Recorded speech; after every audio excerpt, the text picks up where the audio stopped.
თუ სწორად დაიწყებ დილას, აუცილებლად მოახდენ დროის სწორად განაწილებას. მე მეგონა ეს იყო მითი, მეგობრებო. სანამ საკუთარ თავზე არ გამოვცადე, მანამდე ვერ დავიჯერე. მესამე დღეა, რაც მარათონში დავიწყე მონაწილეობა.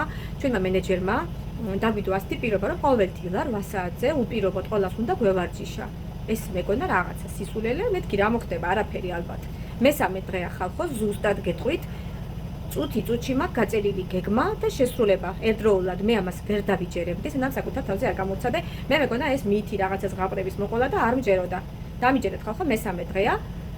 აგერ 8 საათზე გაგვიძებული ვარ, წუხეთ 3-ზე დავიძინე და ისევ კარგი შემართებით ვარ, თქვენ ვერ წარმოიდგენთ. და რომელი საათია და რამდენი საქმე მოვასწარი, ასე რომ დაგეგმეთ, ისე დაგეგმეთ დრო, რომ დილით დაიწყეთ ვარჯიშით.